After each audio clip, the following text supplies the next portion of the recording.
I want to return to Derech Hashem. And we are learning basically the components of the Bria, which means when the Rebbe Hashem created creation, what are the components? In other words, what are the different types of beings that he created? Which really is very important to know, because clearly all of them have to conform to the agenda of the Rebbe Hashem. Each one has its specific part, has its specific function, purpose, in order to accomplish what's called the tikkun of the entire creation. And you know what tikkun is? Tikkun is basically where the Rebbe Hashem returns to the physical world, actually, and ultimately everybody in the physical world is transported, or rather everybody in the physical world, the Jews, are mezakech, purify the entire physical universe, and what happens is the universe is now retransformed into a spiritual universe, and that fundamentally or ultimately becomes Olam Haba. So we know that. So what the Rebbe Hashem has done in order to allow this to occur is that he has created specific components in the Bria, some physical, some spiritual, and all of them obviously contribute to all of this. You know, in a certain way, as a summary, just to give you some type of a scope or a framework, it seems that there are basically several, or maybe even 7, different types of being classes. The first one, to go from, the first one, let's say, is what's called physical entities, physical beings. And that, of course, is all the inorganic things and even organic or living things, animals, birds, insects, and so on. All of these creatures are completely physical. They have absolutely no spiritual component. Although what is interesting, and he's going to speak about the Ramchal, is that they do have a component called a Nefesh. Loosely translated, that would be a soul. But that soul of these beings is not a spiritual soul. It is a physical soul. It's what you would call the life force. And the Ramchal says that this force is present in every living thing, and that's what enables anything to live, whatever life is. And this force, called the life force, is called the Nefesh. It's also called the Nefesh Bahamis, which is the animal soul. And that that Nefesh, it's not a neshama, it's not spiritual, allows any physical entity to live. And therefore every living things, insects, bacteria, viruses. Well, the question is, a virus a living being? I don't think they've solved the problem yet. But because really the question is, what is the definition of life? But in any case, everything that lives certainly has that force. And the interesting thing about that is that force is physical. It is not spiritual in any sense of the word. That's important to know. The second thing is that Ramchal says that force resides in the blood. That's where it stays. It resides in the blood, and that's probably where it can be found.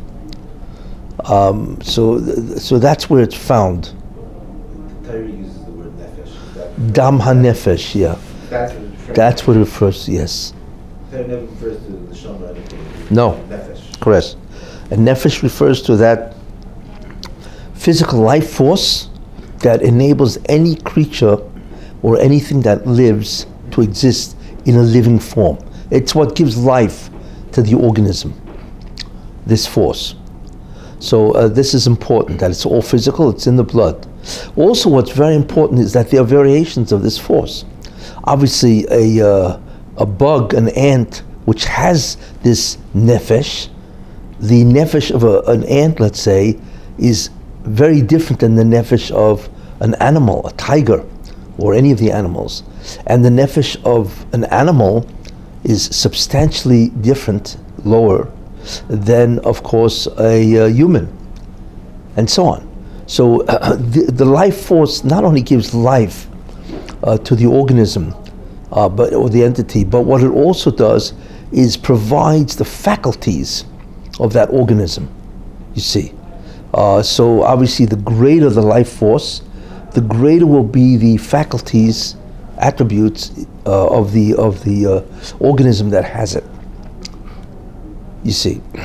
So obviously when a person dies, he loses that life force, and that's what keeps him alive. Now, so this is the first concept. All physical, the first component that God created is all the physical beings that have this life force, and man is included. But what's important to remember is that that's what makes you live, and that is a purely physical entity. However, it's important to know that that entity is very subtle, extremely subtle, which would say that probably you have, it probably, at some point probably will be discovered that a person can detect it if it's physical. I don't think it's ever been detectable, but it can be detected, you see. And probably ultimately someday it will be detectable, because if it's physical, that means it can be detected. In any case, so that's the first thing that the Rebbe Hashem created. The second thing that he created, after that physical being, well, let's look at it this way. There are components. The first being would be the Ribono Shel Olam. There would be God, the Ribono Shel Olam, as the first major component of the Bria. Although our God obviously is not a component, he's the one that brings everything into creation. But certainly if we look at the range or the classes of beings, let's call God a class of being, which is obviously not only infinitely different than us, the class of being, if you want to call that God, of course, is incomprehensible. In fact, God is not a being in that sense of the word. I once explained all of this in Shurim about God quite a while ago. But in any case, a long time ago actually. But let's say God is one part of the Bria, certainly in the sense that we relate to God. The second part of the Bria is that he emanates. We have emanations from him, and these are called spheres. These are called spheres, which are really forces that God created. That's really what they are, and they are forces. They can actually create realities, and they are the greatest of all spirituality. What they are and so on is absolutely unknown, but they create realities. And realities not only create, but realities really consist of these forces, spheres, and the manifestation of these forces is reality in many ways. Obviously these things are completely unknown in terms of what they are and so on. But these spheres, and there are 10 of them in number, and each one of these subdivides further, and then that subdivides, and so on. These forces really are, in many ways, like I say, incomprehensible, yet they are let's call them the second component of the Bria, of creation. The third is that they're called Malachim, angels. What an angel is basically a being that serves as an agent that carries out the will of God. In many ways, it's like a king that has an entire kingdom of servants and ministers and people who serve him, who do his bidding. So a malach is fundamentally a being that carries out the agenda, the will of God, the decrees of God. That's really what a malach is, you know. Of course, God doesn't need malachim. He doesn't need anything really. He could have directly interfaced with the creation, but he didn't. he decided to create an entire class of agents that are completely spiritual. They are not physical at all. They have their own laws of operation. They are bound within their own limitations. They have properties, attributes, and so on. And like I said, the purpose of these beings, malachim, angels, is that they do the will of God. They carry out His decrees. So these are who the malachim really are. Yeah. How are they different from the spheres? Because they are beings that emanate from the spheres. The spheres is, the best way to look at it is that the spheres are completely, in many ways, attached to the Rebbeinu Shalom. Although they're not God, but they are, you know, it's like, the best thing I can give is like, there's a person that has arms. You know, is the person the arms? In a certain sense, yes, right? The arms are part of the person, but the arms are a distinct aspect of an individual. So in terms of creation, the spheres are like God's arms. In fact, that's why we have 10 fingers, because they are 10 forces. And we, in many ways, are a model of the Bria. So we have 10 forces and 10 fingers, and we do everything with those 10 fingers. That's the concept of hand, right? So the fingers of God, so to speak, are these 10 spheres, you see. In a certain sense, there are two sets of fingers, if you think about that. There's the 10 fingers that we have, then there's the 10 toes. They're also fingers, you know. We don't use them much, except it helps us stand. I mean, when you look at monkeys and apes and all that, they're always using their toes. Their toes is almost like fingers in sermon, you know. But there are really two sets of spheres, right? There are really two sets of spheres. Each one has 10, so the two sets. The first 10 is really the toes. And in other words, there's a spheres which emanate from God, you see, and they give existence its maintenance. They create everything. They cannot be changed. They merely supply the ability of existence to continue. They never stop, and they are not in any way changed. You see, they supply the fact of existence to everything. And just like the toes don't do anything, but they enable us to stand. You see, you can't do anything with the toes, unless you're a monkey. But, you know, hopefully we're not monkeys. Maybe if you ask Darwin, I think he'd come out with a different answer.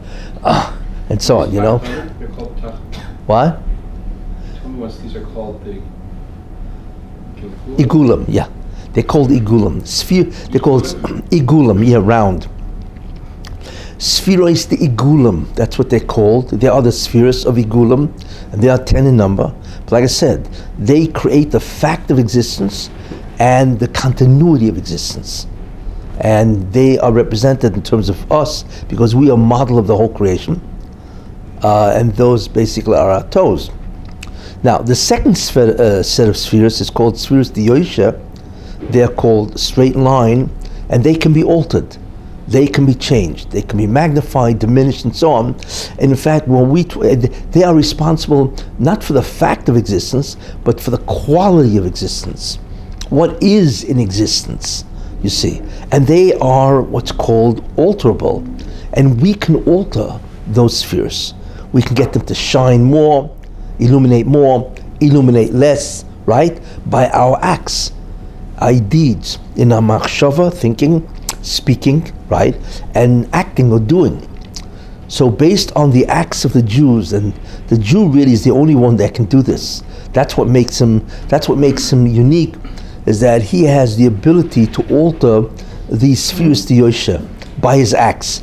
Whether the act be thinking, speaking, or doing, the Jew can alter the illumination of those spheres to Yosha by his acts. And ultimately what the Jew wants to do is to get those spheres to Yosha, that second set, right, to illuminate completely. And then the whole reality becomes different. You see, the whole quality or the status of reality becomes different. And the Jew is really the only type of being who can alter the illumination of those spheres. If a non-Jew wants to do that, then he must become Jewish. You see. And as long as a person is not Jewish, He can alter his own status, but he can never influence or affect the spheres, which are the cause of everything. Very important idea.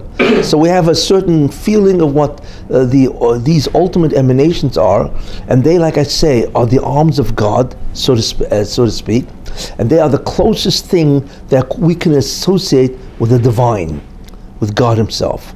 You see, everything else after that is apart from God, if you want to use that language, okay, and the rest of the components which I will describe. So this tells you a very important idea. Yes? Two things is, first of all, the illumination itself changes, or do we like lift and close a shade in front of the illumination? We lift and close a shade. Yeah. Number two is... That's true of almost anything, actually. Just to recap, I know you talked about this before, yeah. But these are the closest we can come to relating to Hashem, because after this is Ein Sof? Yes, that's right. Which I spoke about a long time ago. Spoke about it, just yeah, it's in the original Shuram on Who is God. Yeah. It goes back, 4 or 5 years. It's a long time. But I gave a lot of Shuram on that. I ain't gonna have 5, 10 of them. I really went through, I think, really thoroughly on that shir. But it's archived, right? I'm sure it's accessible. Yeah, okay. In any case, so if we have God and His spheres, which, like I say, are the closest thing to Him, they would, like, so to speak, His arms, and therefore we have 10 fingers, and those represent the spheres, the Yosher, and therefore, just like we interact with the world through our fingers, God interacts with reality through the reality of the spheres. So the spheres, therefore, are the greatest aspect of reality, the closest to the divine, if you want to use that word, right? And they are the most powerful things of all, because the spheres actually create things. They bring things into existence, you see. So those are the two fundamental aspects of the Bria, God, of course, and the spheres themselves. And I had mentioned that they're two sets. Okay, so that's that. Now, the spheres, however, create everything. They create the Malachim, they create the universe, the physical universe, because that's what brings everything into existence, as I said. So they create. So the third kind of component, I'm just listing them, is the concept of Malachim, as I mentioned. That's Ramchal will talk about that. The class called Angelic, or angels, Malachim. And these are entities or beings that are there, like I said, to do the will of God. They carry out His will. Like agents, soldiers, whatever you want to call it, ministers, diplomats, they do everything, you see. Obviously, what we see here is that God does not want to interact by Himself into the Bria. What He does is He has angels doing everything. It's literally like a kingdom, if you think about that. That's what a kingdom does. They don't do it themselves. They issue the decree. And the one who implements everything are the Malachim.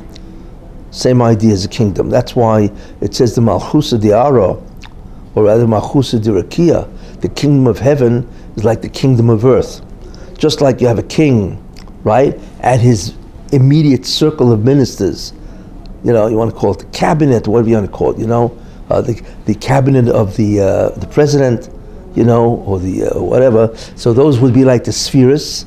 So the decisions are made by a king and also the cabinet. And then outside of that, you have all the soldiers, the ministers, the diplomats, the officials. These are the guys that implement it in terms of the decrees and the rules, regulations of the Rebbeinu Shalom, God Himself. Okay, now there are 10 classes of malachim, of angels, and then there are further subdivisions of that. So you have a lot of different classes of malachim. There are those of malachim which are famous. They have names, obviously, Michael, Gavriel, Raphael, Uriel, Nuriel. There are many, many different malachim which are well known, so to speak. And then the malachim, of course, that we never heard of. So there are many. There are 10 classes, and I think the 10th class is called Isham. Isham is man-like, so to speak, because they are the lowest form of malach, and this basically is what malachim are. which is a very important concept, so on. Now, going from the lower rung, you have physical beings, and I mentioned what that is. All things are physical, including humans, right? In and of itself, and they all have what's called the Nefesh Bahamas. It's also called the Nefesh Tachtoina, the lower soul. And I mentioned before, it's purely physical. It resides in the blood, and it can be detected. Ultimately, they'll probably figure it out, and so on. Yeah. When it dies. Who? When it dies, it ceases to exist. When physical, yeah. So that Nefesh Tachtoina exits. Yeah, it exits. Yeah. So that if you remove the Nefesh Tachtoina, the lower soul from any being that lives, it will die. Because that's what gives it life. Yeah, but does that have let's say, a birth? That nefesh dies, it goes away, or like it lives like it's some kind of Haba or something? Well, it probably disappears. Dead. Yeah. Dead is dead. Okay. Not just the physical birth, the nefesh, the life force is dead also. Is that also, yeah? Right. Well, because that is physical. Yeah. Except it's so subtle. It's of the most subtle forms of physicality, and that's also gone. Okay. Then, so that's a class of entities, Then there's another class of entities, which is called man. And this is true of all men, not just Jews, but non-Jews, and so on. Is that mankind, any being that's a man, has a body, a physical body. He also has what's called the Nefesh Tachtoina, which I mentioned. That's the life force. But he also has a Nefesh Elyoina, a spiritual component to his body, which is very important. That all mankind is spiritual. There are no men that are not spiritual. It doesn't make a difference. There is, however, a tremendous difference between the spirituality of a Jew and the spirituality of a non-Jew, which Ramchal talks about and so on, whereas all mankind does have a spiritual force, entity called a soul, Nefesh Elyoina, the uppermost soul, okay. A Jew has a neshama which is much greater than a neshama of a goy, and that specifically the reason for that is I had mentioned that there are realities created by the spheres, if you recall, right? They create all reality, and I mentioned previously that there are 5 realities created. The first reality that was created by the spheres is called Olam Haba, the future world. That is the greatest reality of all. We have no concept of what that reality is. It's called Olam Haba, the future world. In Kabbalah, it's called primordial man, which is called Adam Kadmon, Ak for short, and so on. So that's the first creation. So what happened is the spheres diminished their output, and as such, they created this Olam Haba, future world. Then they diminished further, and there's a whole series of chain of events that occurred, and then they created another world, basically, which is called Atzilus. And Atzilus means, I once mentioned this, is a reality which is the highest reality of this world. It's not the future world, it is this world, but Atzilus is the highest spiritual level of this type of, let's call it the dimension of Olam Hazeh, the dimension of this world, as opposed to the dimension of the future world. Then underneath, after that, is called a world called Bria, which is creation. And then there's a world called Yetzirah, which is a world of formation. And Asiya is a world of action, because we reside in the world of Asiya. And then Asiya itself has many, many different subdivisions, you see, until you get to the lowest world, which is called, of course, Olam HaShofel, which is the lowermost world, and that is the universe, which is 13.7 billion light years.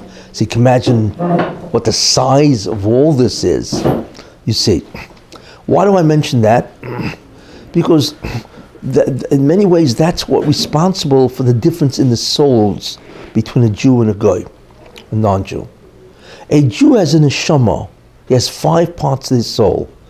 The lowest is called the Nefesh, which is connected to the Asiya. Then he has what's called a Ruach, which is connected to Yetzirah. I'm going up now, not down. Then he has what's called a Neshama, which is an individual term, which is connected to Bria. Then he has the Bria. Then he has what's called a Chaya.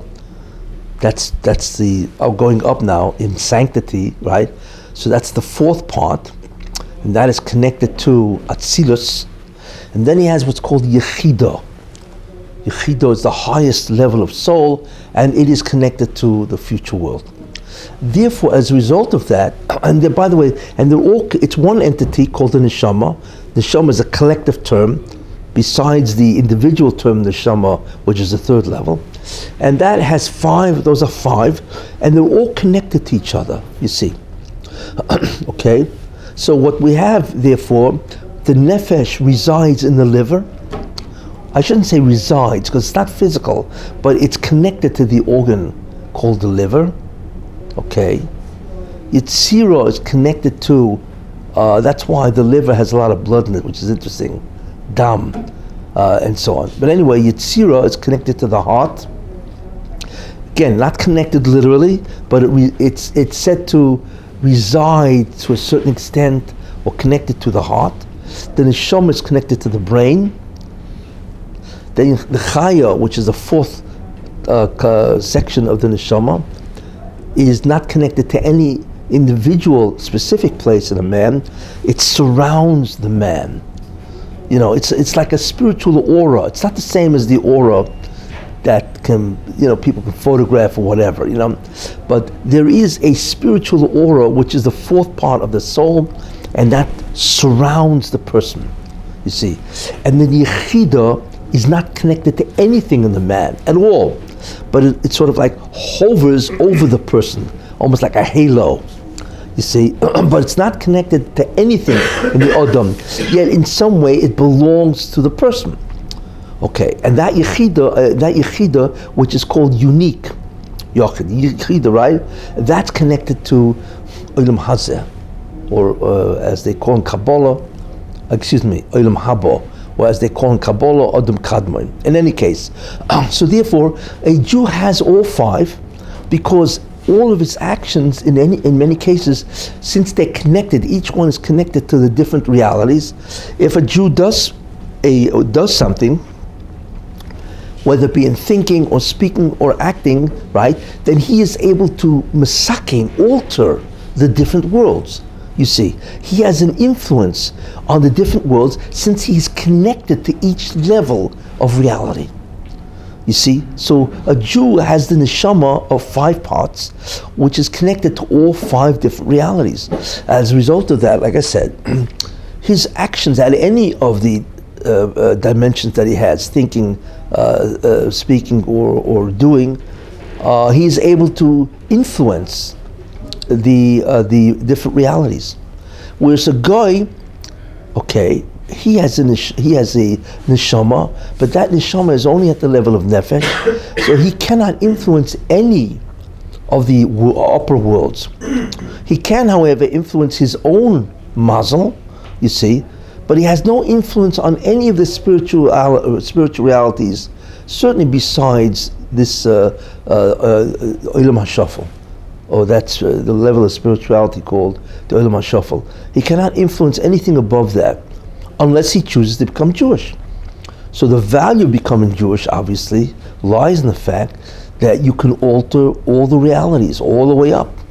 You see, it doesn't mean, of course, but a non-Jew can get Olam Haba, but it's never an Olam Haba the way a Jew would be, because he has not done anything in the spiritual world. You see. So it's only the Jew who interacts with all the realities, right, created by the spheres, and therefore his ability, the illumination that he receives, is a whole different class, you see, than a non-Jew who cannot influence any of the upper realities. But a guy can get the illumination of the future world through the Jew. That's the way it works, and see, unless the guy wants to become Jewish. And this is the way it stands now. It wasn't always this way, which I had mentioned. It used to be that all non-Jews, there was no such thing as a Jew until Avram Avinu. So everybody had this ability to affect all the worlds. It was only after mankind sinned the second time with the Dor HaFlaga, which is the dispersion of the mankind by the languages, that he lost, or those people lost the connections to the upper worlds. And they were given only a connection to a lower world, so they can still alter. They can alter this world, but nothing above it. And that's really the difference between the two. So that type of being in the Shama was created.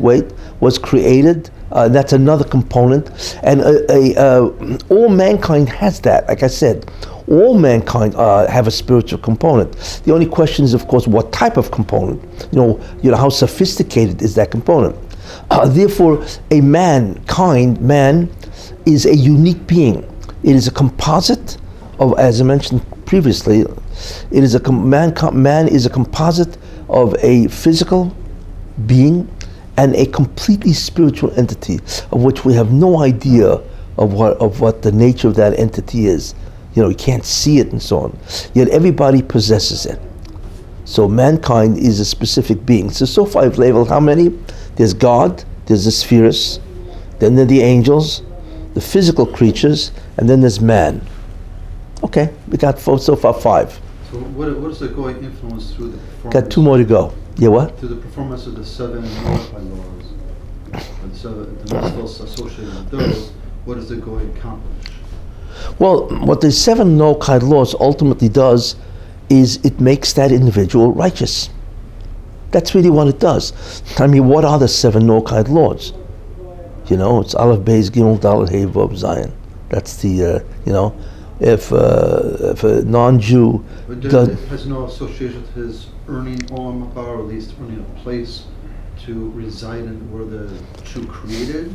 He earns a place in Olam Haba through the Jews, but he never created any aspect of Olam Haba.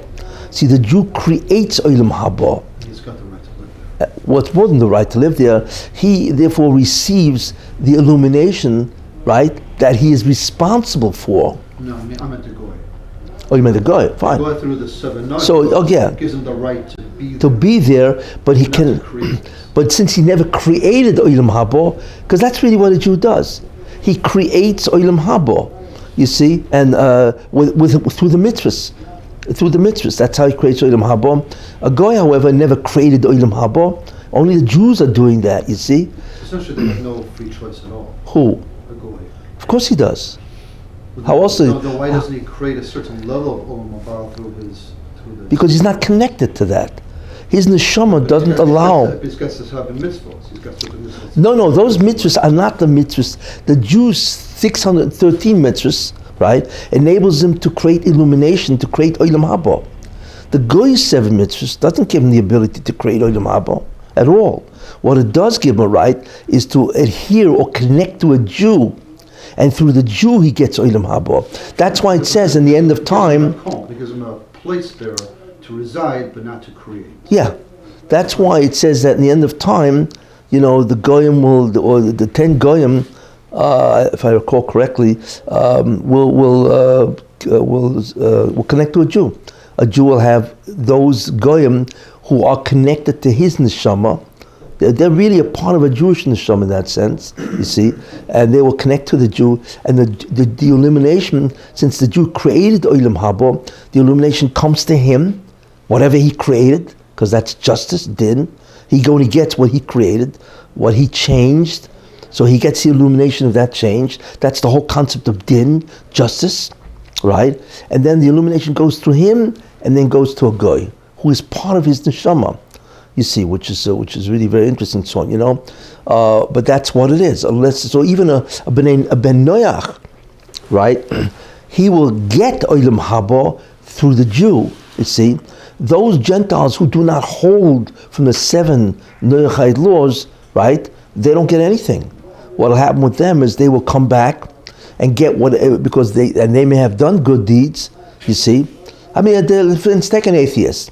God doesn't believe in God. I mean, look, the judgment of God is extremely complex. I'm not here to talk about the judgment of God, but whoever God decides, not me obviously, but whoever God decides that was not a ben Noach, right? Whatever that decision is based on, because he wasn't strictly adhering to the 7 mitzvahs, and there's 7 of them or whatever. Therefore, he doesn't get Olam Haba at all. You see, what he will get, God will bring him back, but he can do good deeds. Don't confuse good deeds with the 7 Noachide laws. You see, so therefore, let's say a guy, right? Guy, he's a nice guy. He does favors for guys, nice guy. A lot of guys like that, right? But let's say the guy's an atheist, and he doesn't believe in God. Well, one of the mitzvahs is got to believe in God. You know what I'm saying? So, of course, the good deeds that he's done will be rewarded to him, but not from an Olam Haba standpoint. He won't be in the future world. What he will be rewarded is he's going to come back as an incarnation and become wealthy. You see, so he'll get rewarded. You see. But it's not the reward of the future world. That's the difference. And the reward of the future world, like I say, if you want to summarize the reward of the future world, it's what's called infinite bliss eternally. That's what it is. You can have bliss not eternally. And that's what everybody else will get if they somehow don't fall under the club of called, Noachide laws, right? But he will be rewarded. There's not one being that will not be rewarded for the acts that they've done. The question is, where does the reward take place? You see? And there isn't one being, I should say, man, that won't be punished for what he did. You see? Because God is very exact. You did good, you will get good. You did bad, you will get punished, and so on, The question between the Goy and the Jew is, where does that take place? Well, actually the good, So for Goy, the good will come back here, and so on, That's what's going to happen. What about a Jew who's not Shomer Shabbos? What type of shaykhus does he have? Well, look, I mean, Shomer Shabbos. He's got the din of a Goy, Who? Well, that's does that mean he's not a, no. Does that mean he's not a good Jew? Or he's just halachically, we treat him as a guy. Yeah, okay, so that's different. But how does that translate to his own? Well, that's a good question. What type of shaykhus does he have? Well, obviously it's not the same Olam Haba that he get if he was a Shomer Shabbos. But remember one thing, you have to know one thing. When you look at a Jew, if a Jew doesn't observe Shabbos, you have to look at his circumstances. Most people today, Tinik Shenishbo, they know nothing about Judaism. In other words, everything, a true judgment takes everything into account, right? It takes what he did, why he did it, what his circumstances were, you see, and and so on. How many warnings was he given? I mean, only God can truly judge anybody, But there is a difference between a halachic Jew, I should say a halachic non-Jew, right? That's what you're asking. And a non-Jew, you see, because what God can do is He can take any Jew, and God can take any Jew that sinned, right, and give him Olam Haba when He puts him through Gehenna for a long time. You see, God can alter many things. There are many ways to sort of like dress up or fix up a Jew. You see, I once said like Esav. You think Esav has no Olam Haba, yet there's a medrash that clearly says that Esav has Gan Eden, and Gan Eden is nothing more than a stopping point for Olam Haba. How did God do that? Because for thousands of years He cleaned them up. However He does that, you see. So the judgment itself is very complex in terms of how God decides, will I give Olam Haba or not? But I'm merely talking about the Bnei Noach, the difference between a Ben Noach and a Jew. So everybody can get Olam Haba. Question is where, and question is through what does it get Olam Haba? But the Ramchal is going to talk really a lot about that in the second Chelik. This is only Chelik Rishon, you see. In any case, so the Ramchal says that there's, and I've gone through 5 different beings. There's God, there's Spheres, there is the Malachim, and then there's the physical being, and there is the Neshamas. You know, yeah. The Shadeem fit in. That's what I'm about to talk about. I see you waiting for that. I knew he was going to ask. You know. Well, the faded Shadeem fit in. You know. Okay. What? Don't judge me for that. It's okay. Shadeem are called demons, right? That's what a demon is called. A demon is the English word for shade. Well, to describe the shade, and without going into the function, because we'll talk about that when I come back. A shade is interesting. You have completely spiritual things. You have the spheres are spiritual, right? You have the malachim, which are completely spiritual. You know what I'm saying? And then something else which I'll talk about. And then there's things which are physical. There's the physical beings, creatures of the world, right? And then man is physical. At least part of him is physical. You know what I'm saying? But a shade is an interesting being that he's spiritual and physical also, you see. I'm not going to go into the function of a shade, because a shade's function is to assist evil, you know. But anyway, the main idea is that Shadeem have certain properties, some of which are physical, like Shadeem can fly, believe it or not, you know. Shadeem also know the future. They can tell they have certain faculties. Like I say, they can predict the future. They can know the future, actually, not predict it. You know, they can fly, but also they die. You know, so they're like half man, half demon. You know, that's what a shade is, and so on. You know, so it's really a cross. It has physical properties and it has spiritual properties. You see, in terms of a shade and so on. You know, the Gemara talks about that shade and so on. You know. And the Ramchal actually has a piece here. He says that there's min echod, there's a certain species that's really a middle ground between spiritual and physical. In other words, they are spiritual in the sense that they cannot be detected. A shade cannot be detected. We cannot perceive a shade, you see. And it's also, right, it can't be, so therefore on that side, it looks like it's spiritual, right? But on this, on the other side, it does have certain limitations, like a physical being, you see. And they are not angels, because angels are completely spiritual. There's nothing physical about an angel.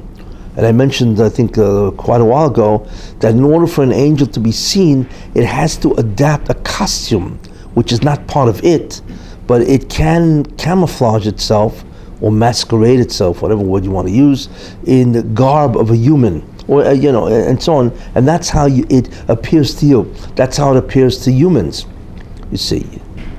So it can sort of like create an image of itself that looks like a thing, but it's really an image that you know, that just covers it and so on, you know.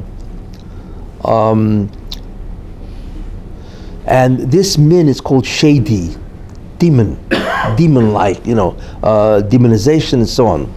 That's what a shade is. And that itself, there are many different subclasses of shadim, many different types of shadim, and so on, you know. It's interesting that you find in the Gemara that there were Tanoim that used shadim. They were friendly with some of them. I mean, obviously we're not talking about normal people, they're average people, you know. Obviously they themselves were obviously tremendously spiritual. And they did, I forgot what the name of the Tana, but he was going to go to the emperor who had issued a decree against the Jews. You know, I forgot which one that was. It was Rabbi Shimon? I don't know. Anyway, so what he did is he encountered one of the Shadeem who he knew quite well. Interesting. And what he said to the Shade was, listen, I'm going to this emperor, and he issued a terrible decree against the Jews, and I want to go to ask him to stop. So do me a favor, I want you to go to his daughter and possess her. You ever hear of that? Possession? It's a well-known topic, where I want you to go and possess her, and of course, he said, okay, fine.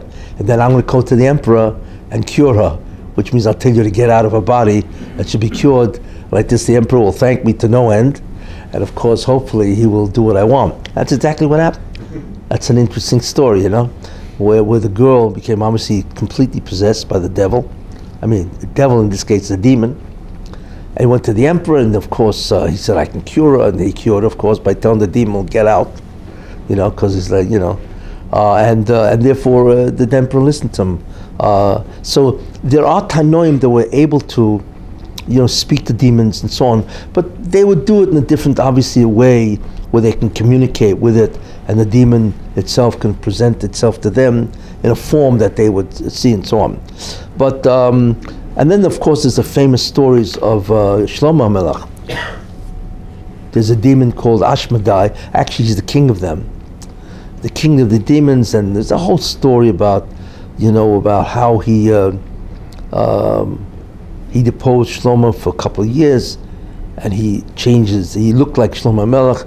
It's a whole story, but Shlomo Melech, clearly, obviously he's one of the greatest of all people, was able to communicate with them and talk to them. And there's all Chazal of how he spoke with the king of the demons and so on, Are they?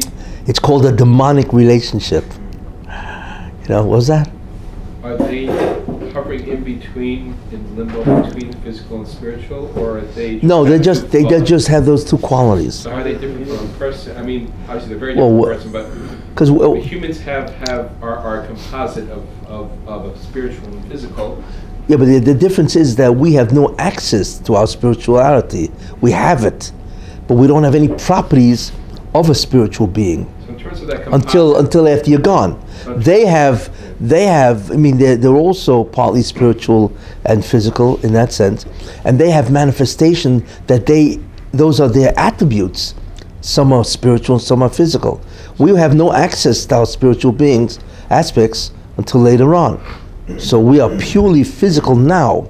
We are completely dominated by our physical, you see, even though we are composites. They are sort of like composites, but they have access to their spiritual aspects. So, in terms of the fact of that they're of being a composite, people and Shadeem are humans are not unique. There's also Shadeem. Yes. Just in terms of that. Exactly. That's right. Yeah. How does it compare to the Dybbuk?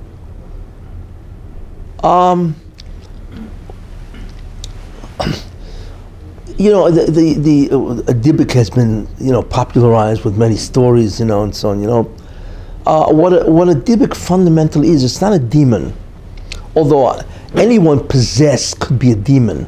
A demon can possess a person, which is what you see from that story.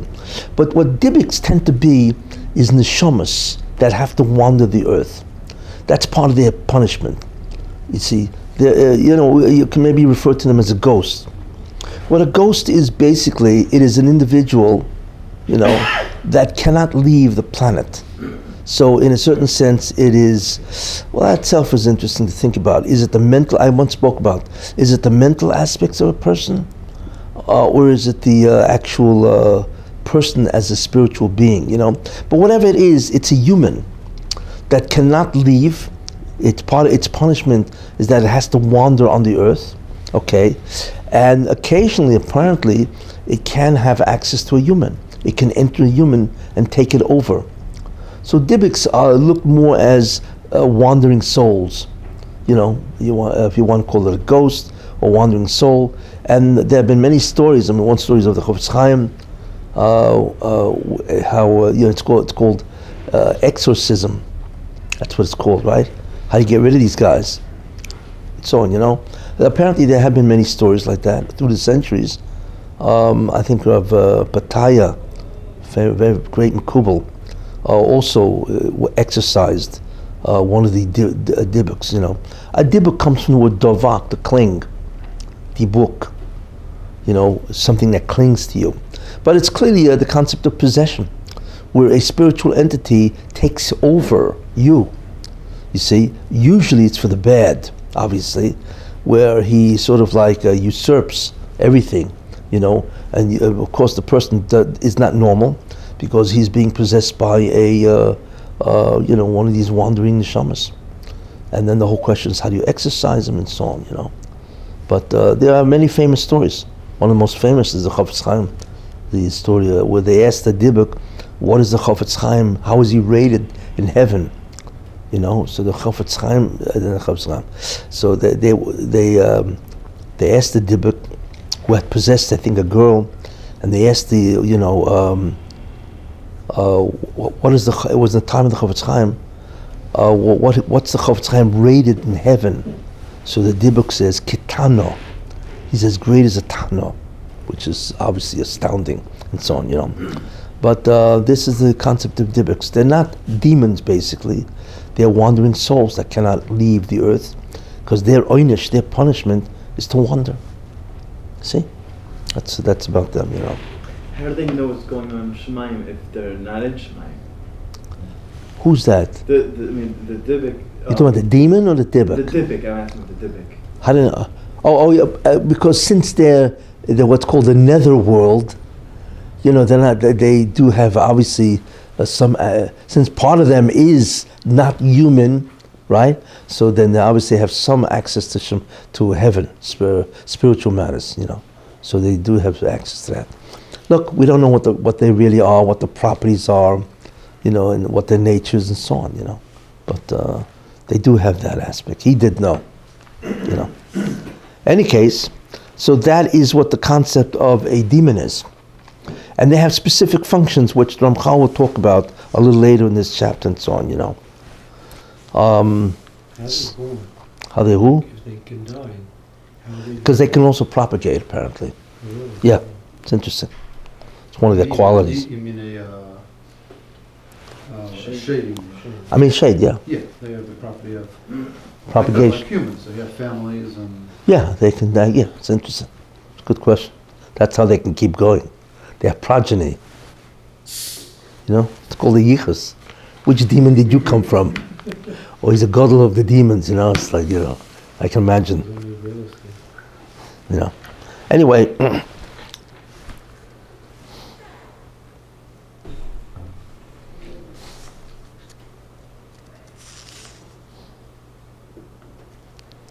yeah, so the Ramchal mentions, of course, again, like I said, you know, that do not think that an animal is like, even though the animal has a Nefesh Bahamas, that a human is like that. Because the human, although he does have a Nefesh Bahamas, which is a animal soul, right? Nefesh Bahamas and so on, right? But a human being is completely different because he has a neshama, which is the concept of a neshama, you should know, is the neshama is not just a spiritual entity, it is a spiritual entity that really is greater than the angels. We're not looking here at just another spiritual entity in terms of dargas, in terms of levels. The neshama entity itself is much greater than a malach, much greater. But a neshama has work to do, you know, where it can express that level and so on, you know. So we're talking really, the neshama is the greatest entity after the spheres. It's interesting. So you have the spheres, and then you have the neshama, and then you have the malachim. In terms of the level, the qualitative distinction between the neshama and a malach, much greater than a malach. Except, as we will see, they're subject to malachim, because the malachim control the physical universe, as we will see. But the neshama, in terms of what it is, its potential, in terms of its status, its state, is much greater than malachim. much greater. So what's the difference between a goy and an animal? No, a goy has a spiritual neshama. A goy has neshama. It's the neshama elyoina. I mentioned that all mankind has a neshama, right? Yeah, of course. The goy is not, and so on. Of course, all goyim have neshamas. Oh, but it's still a nefesh. It's not chaya yechida because it cannot access the upper worlds. It cannot rectify them. But if a goy did not have a neshama elyoina, if a goy did not have a nefesh, which is a spiritual soul, then a goy could not have Olam Haba. What allows it to have Olam Haba is that it has to be connected in some way to Olam Haba at some spiritual level. Yeah, so there is this nefesh elyoina that they have that they can have. They can have certain midos that are. No, is that affects their midos in terms of they have good midos or something like that? Well, it makes them. It affects their. It allows them to be. Well, they look. Goyim are spiritual. There are many goyim that are very spiritual. Yeah, animals. You don't find animals spiritual at all. I mean, I'm sure if you ask a lot of pet lovers, they would say my animal's spiritual. And so on. Okay. But no, goyim are spiritual beings. They don't have, like I said, they don't have the power of a Jewish neshama, and therefore their kind of reward and the fact that it comes through a Jew, that's the deal. I mean, they can change it; they become Jewish, And for those goyim that become Jewish, they have no idea of what they've just switched into. They have switched into a people that in many ways is the chosen of God, because God chose them, not because Jews chose. Well, actually it's because Jews chose God, therefore God chose them. But God would choose anybody that chooses Him, really, in the end, and so on. So they are certainly spiritual, no question about that. Is there any difference between the Nefesh Haba, the Nefesh Elyoina of a Yid and a Goy? Between a what? Is there any difference between the Nefesh Elyoina? Elyoina? Nefesh Elyoina of a Jew and a Goy. Yes, I said the Jew has 5 parts. No, just that. Just the Nefesh Elyoina. I mean the Nefesh, the lowest one. Yes. It's a good question. You're talking about the lowest part of the Jews. My question really is, because it seems like even with your is the Nefesh Elyoina of a Jew also contributing to the illumination of the spheros? Yes, sure it is. So is that by virtue of the other 4, or is it just does it do something on its own? And the answer to that would be that the Nefesh Elyoina of a Jew is still much greater than the Nefesh Elyoina of a Goy. And all the guys can do is affect physical and mazalos. His own yeah, but and he needs the Nefesh Elyoina because that's what enables him to get Olam Haba. Right. But the Nefesh, but all 5 parts of a Jew is masakin, different levels. So there's no question that it's much greater, But listen, it's like you get into a club. As long as I got into the club, thank God, So the Nefesh Elyoina gets you into what's called the Nefesh club, and that club means you can get Olam Haba. You see, so at least you're in there. Look, there are different levels of membership, right? You can get at the greatest membership, where everything is free, so to speak, or some things are free. You got to pay for the rest. It's very similar, right? The main thing is to get into the club. Okay, you'll deal with the levels of membership. Nefesh Elyoina is another name of Neshama. Nefesh Elyoina is like specifically, it's the lowest part of the neshama. Yes, but many refer to Nefesh Elyoina as the whole neshama. The terms are interchanged. Yeah. Okay. So either it's referring to the specific nefesh of the 5 parts, right? Yeah. Nefesh, ruach, neshama, chayin, yechida, or it's referring the individual part, or it refers to it's another term for neshama. So what's the ruach?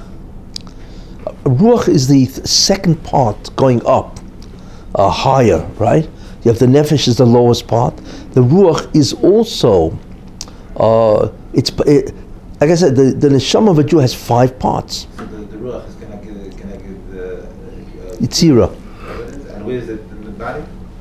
The ruach is connected to the heart. The ruach is the heart. Yeah. And the neshama is the brain. I had mentioned its connections. Not that it's in it, but it in some way it has a reference to that organ and so on, you know. Where does the Satan and the Sitra Achra fit into all this? Well, those are the next creatures, beings that I want to talk about. Except it's late, so I'm going to stop, you know. I'll just resume when I come back, you know. Because I have to talk about, then you have the Sitra Achra, and then you have also Koiches and the roots of man. It's there's a whole bunch, but it's what it unfolds in Perek and so on. But you know, but I'll cover those topics when I come back from Eretz Yisrael. You know, What's resides in the kloyes? kidneys. Yeah. Well, none of this resides in the kloyes. No, it's liver, heart, brain, hover. You know, There's some kind of literature that yoyatzois that give counsel. Something, I don't know. Yeah, it's well, Something to do with apparently there's some type of spiritual force that emanates from the kidneys, you know, that powers certain faculties. You know, that's what it means, you know. You should know that's very important because Kabbalistically, because when you offer a korban, you know, when you offer a sacrifice, an offering on the Beis Hamikdash, on the Mizbeach, you offer certain what's called emurin, you know, certain organs and fats, you know, and the question is why these? You know what I'm saying? There's the organs, some of the organs, you know, and there's fats and so on and so forth. And Kabbalistically, because these organs obviously have some type of influence over the faculties of an animal, and when you offer these things, they sort of like represent you, you know, and so on, and therefore, there's a lot of Kabbalistic concepts in Kachim, in the sacrifices, of which organs are offered, which organs are not, you know. That's why Kachim is very Kabbalistic. It doesn't look that way, but it is. You know, which specifically, the main essence of a korban is the zrika, where you have to sprinkle the blood on the mizbeach. You know, why blood? Because blood is seen as the essential component of life. First of all, the Nefesh Bahamas resides in the blood, and it's physical, you know. And blood anyway, if you ask yourself, blood is that which organizes or connects to every organ in the body, isn't it? It's interesting, right? What connects every single organ, every single tissue in the body, every single cell? Keeps it alive, Right? It's the blood. That's what does it. So in a certain sense, the blood is the essential connection of everything in you. Every organ, cell, tissue, right, has to be bathed in blood, because that's the interchange between the food and the carbon dioxide and all the waste, right? So if you had to pick one single thing that would represent the person, it would be the blood, because that's really what keeps everything alive. Without that, you're out. And the blood reaches every single aspect of the body, everything, obviously, because everything needs to be nutrients and remove the waste and all that. And the blood is that. And the blood must be sprinkled on the Mizbeach. That's the most important part of a korban, that the blood has to be zrika on the Mizbeach. You see? And so, you know, but Kachim is very Kabbalistic in terms of what happens and what's offered, what's not offered, and so on, you know. Any case, you know. Inanimate Great. objects. Inanimate objects? Yes. What about them? Do they have some sort of something? Well, every inanimate object has some type of a force that maintains its existence. It doesn't have a life force. You know, a tree has a life force. You see, but the what? Well, yeah, a tree has a life force. Or else, how could a tree? A tree is a living thing, obviously. So it has an Nefesh Bahamis of some sort? Yes, yeah, yeah, sure, yeah, yeah. So or else how could it grow? Right. It's a living thing. You know, it doesn't look living because you don't talk, although there are people that talk to their plants. So they obviously consider it living. But, hey, you know, there's a lot of interesting ideas about that. Is a plant, can a plant, well, that's already different. That's a concept called sentient. You know, there are living beings, right? And then there's sentient being. A sentient being are beings that have senses. They can sense outside experiences, and so on. But clearly trees are living, bacteria are living. All of these have tremendous amount, they all have this living force. But like I said, there's a tremendous qualitative difference, obviously, between a living force in a bacteria and a living thing in an animal, or certainly a mankind, And that determines the life and also determines the quality of being. But that is not the neshama, remember. Neshama is completely separate as an entity of what it is. And look, the neshama is that which connects you to God. It's really what it is, in that sense, It is that which is the godlike or divine aspect of a human, you see. And it connects you to God. You see, that's in many ways what it is, I mean, what it really is, we don't really know. We don't know the identity of the neshama. Yeah. You mentioned Adam Kadmon. Yes. That's Ein Sof? No. Ein Sof is a description of some level of manifestation of God. Adam Kadmon is a reality in which God is revealed at an incredible level. There's a difference between a reality, right, a situation, and God in that situation. So there's the Olam Kadmon, then after the Olam Kadmon Going down. Then goes Atzilus. Yes. There are intermediate ideas. There's Adam Kadmon, and then there's something else. The different, what's called realities, which are pre-realities to Atzilus. So that's what really Olam Kadmon is. Yeah, they're called Olam Nekudim and Brudim and Akudim. They are different. Without Rabbeinu, right? That he was in the Yitzira. looking into. Oh, that was Nevuah. Yes, Right. a Navi could look into Atzilus. The only being in Atzilus is God. There is no other being in Atzilus. Malachim first begin in Bria. The only thing in Atzilus is God. And Nevuah. And Nevuah is where an individual, after having done the right things, can communicate directly with God in Atzilus. And that's some level of insight and comprehension that we have no idea what that is. Moshe Rabbeinu's level was Moshe Rabbeinu, into Atzilus also, you can't go into Atzilus. You can't talk to God as if you're in Atzilus, but you can stand right up against the boundary, which is a different level of insight and perception. It's not a matter of standing up against but the closer you are to Atzilus, the greater is the ability to masig, to comprehend God. God appears to you differently, so to speak, when you're right up against Atzilus, as if you're really far away at the other end of Bria. You see? Adam Kadmon is higher than that. Adam Kadmon is beyond Atzilus. That's Olam Haba. In other words, God, the greatest level of God that we can possibly understand is the way God will reveal Himself in Olam Haba. See, so Adam Kadmon refers to a reality, and what's the perception or the comprehension of God or the revelation of God in that reality? You see, and that really defines that reality, by the way. You see. So, okay, I hope that you get somehow of a grasp of some of these ideas,